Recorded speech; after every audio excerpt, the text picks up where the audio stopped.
Hii ni ripoti kutoka Nsingizini, hii ni ripoti kutoka mitaa ya Eswatini, ripoti kutoka kwa wana Nsingizini Hotspurs, ripoti inayokuja moja kwa moja kwa wana Msimbazi. Imebeba ujumbe mzito kutoka mitaa ya Eswatini, moja kwa moja imesafiri mpaka mitaa ya Msimbazi. Niko hapa kukuletea ripoti hii. Tunajua kwamba mnyama amekwea pepa hii leo kuelekea kule nchini Eswatini akipitia Afrika Kusini kwenda kukipiga siku ya Jumapili dhidi ya Nsingizini Hotspurs ambaye atakuwa nyumbani akimkaribisha mnyama. Ziko jumbe ambazo zimetumwa moja kwa moja kutoka kwa wana Nsingizini, kutoka kwa Eswatini, zinakuja kwa watu wa pale Msimbazi. Huu hapa ujumbe wa kwanza kabisa kutoka kwa mashabiki wa Nsingizini Hotspurs kuja kwa wana Simba. Kama unavyoweza kusoma hapo, ili bango liliwekwa siku ya mechi dhidi ya Mbabane Highlanders baada ya game kuchezwa, baada ya matokeo waliyopata kwenye game ya Mbabane Highlanders, wakaweka ili bango ambalo linatuma ujumbe moja kwa moja kwa wana Msimbazi. Bango hili kama unavyoona hapo linavyosomeka, maandishi hayo ambayo unayaona tafsiri yake kwa Kiswahili, haya yote wanayoyafanya ni kwa ajili ya Simba. Haya yote wanayoyafanya ni kwa ajili ya mnyama Simba. Unaweza kufikiria wanatania, lakini kwamba ujue wanamaanisha. Maana yake ni kwamba kila tunachokiona wanachokifanya, kila ambacho wanakifanya, mechi ambazo wametoka kuzicheza, dakika zote ambazo tumeziona, basi ni kwa ajili ya Simba Sports Club. Wanamaanisha kwamba mnyama ajiandae. Haya yote yanayofanyika ni kwa ajili yake mnyama. Pale ukiangalia pale Eswatini, Giant ambaye yupo pale ni Mbabane Highlanders ambaye ndo alicheza naye siku hiyo, na baada ya mechi ndo wakatengeneza ili bango wakionyesha kwamba tumemfunga huyu Giant wetu. Haya yote ambayo tumeyafanya, hii kumfunga Mbabane Highlanders, maana yake ni kwa ajili yako wewe Simba. Maana yake jiandae. Kama huyu Mbabane, kama huyu Highlanders kafa, ninyi Simba ni wakina nani? Lazima na ninyi mtakufa.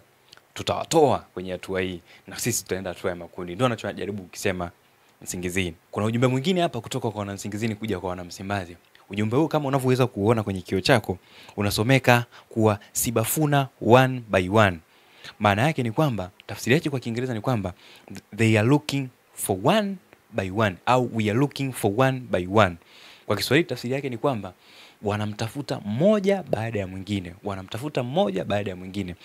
Tafsiri yake ni kwamba baada ya mechi ya Mbabane ambayo Mbabane alipoteza kwa Nsingizini Hotspurs, anayefuata ni mnyama Simba, anayefuata ni Simba Sports Club ambaye amesafiri hii leo kuwafuata Nsingizini Hotspurs. Kwa hiyo maana yake wana Simba wajiandae shughuli inayokuja, kwa sababu anayetafutwa ni mmoja baada ya mwingine, basi anayefuata ni Simba Sports Club. Lakini kwa haraka haraka unaweza kujiuliza, jamaa kiburi chote hicho wanakitoa wapi? Kiburi chao hicho kusema kwamba wanamtafuta mmoja baada ya mwingine, kwamba wanayafanya haya yote kwa ajili ya Simba, kiburi hicho wanakitoa wapi? Kwa haraka haraka hebu tuangalie game zao ambazo wamecheza msimu huu. So far msimu huu wameshacheza game 3. Game ambazo ni za awali, ya kwanza ya mtoano ambayo walicheza, game ya kwanza ambayo walicheza dhidi ya Simba Bora ya pale Zimbabwe, ambayo walipata matokeo ya ushindi baada ya mechi yao kuisha moja kwa moja. Lakini kuna game ya pili ambayo wameicheza dhidi ya Mbabane Highlanders. Tuanze kwanza na game ya Simba Bora. Game ya Simba Bora, ile mechi iliisha, walianzia kwanza ugenini, walianzia kucheza Zimbabwe, walikwenda kucheza na Simba Bora. Simba Bora alipata matokeo ya goli moja nyumbani kwake, alafu akatoka hapo sasa akamfuata Nsingizini nyumbani kwake. Nsingizini naye akaenda akapata matokeo ya bao 1-0. Kwenye hiyo mechi bao moja la ushindi la kusawazisha aggregate lilipatikana, na mchezaji aliyefunga alikuwa ni Joel Madondo. Joel Madondo ndo alifunga goli la Nsingizini ambalo liliwasawazishia aggregate yao ikawa 1-1, na walikwenda kwenye hatua ya penalty shootouts.